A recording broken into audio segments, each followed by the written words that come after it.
Edward Snowden has requested burnable DMs which is direct messages on Twitter.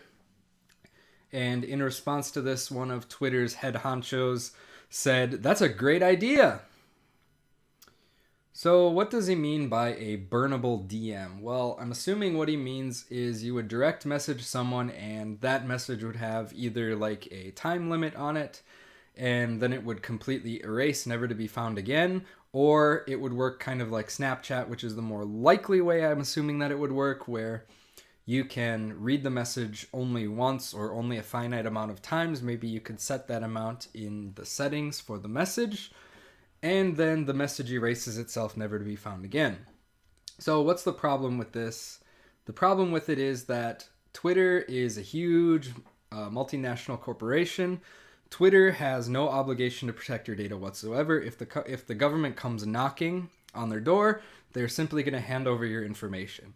They're just going to give it up. They have to by law, and they're not going to put up a fight, basically.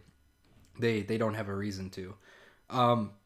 Whereas, if you really want this kind of service, why wouldn't you use a fully encrypted service that's intended for private communication, such as Proton Mail, whose users say that they will work as hard as possible to protect your information, or even better, use one of those services that's actually based outside the US so that it's not under the influence of things like potential NSA spying, or even just like under the authority of the US government. So if the US government comes knocking and they're an international entity, they don't necessarily have to comply.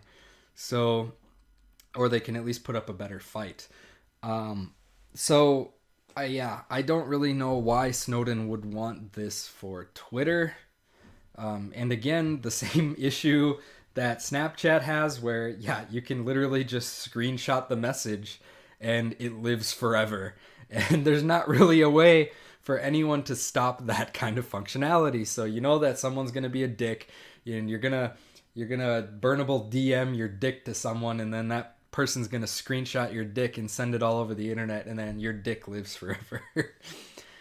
Yeah, so I don't really know why Snowden would want that functionality. Again, there's plenty of services out there that offer burnable emails or burnable communication that are actually intended for private communication, so I don't know why he doesn't just go to one of those. I'm actually assuming that he probably does use those services, but why he would want that functionality on Twitter is completely lost to me.